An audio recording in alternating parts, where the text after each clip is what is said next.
I'm Steve King of Iowa, and I think I've got just a special bond with this issue here in the District of Columbia, because I am from Iowa, where we fight some of the same battles.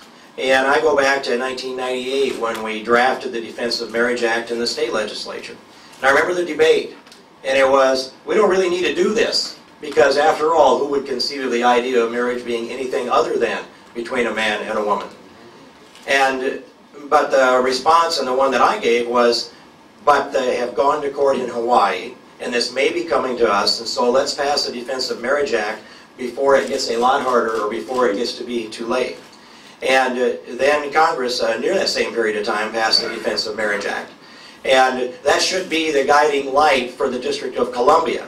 But instead, it appears to me that on January 5th of this year, that the D.C. Council defied the will of the people, defied the United States Congress, defied the records out there of the 31 states that Jason mentioned that have all voted to defend marriage between a man and a woman. Now, there are reasons for this. The American people know it, the people in the District of Columbia know it, and certainly the people that stand here with me today, or I with them more correctly, do know this. And the central point is that the very foundation stone for our entire civilization is marriage. Because through that, we pour all of our values.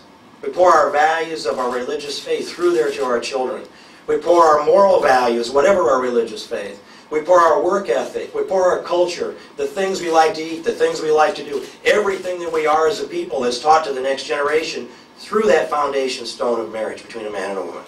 And if this civilization is going to survive and prosper and go to the next level up of its destiny, then we're going to have the kinds of relationships that have built this country and built this civilization, and that's marriage. And the people in the District of Columbia know it. And I think the people of America in the 31 states know it.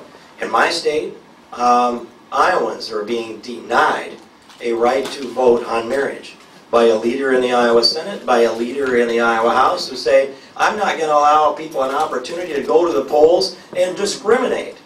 This isn't discrimination, ladies and gentlemen. This is about a union that was bonded in the Garden of Eden. It's about all of human experience, and it's about what kind of a generations will follow us from this point forward. People in the District of Columbia have a right to vote, and to set this aside because the political agenda of the people that happen to be in power does usurp the authority of the people of the District of Columbia.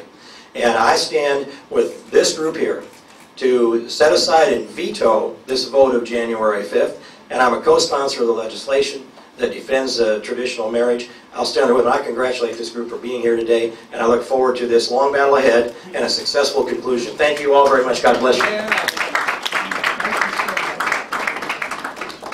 So good to have champions like Congressman King and Congressman Chavez.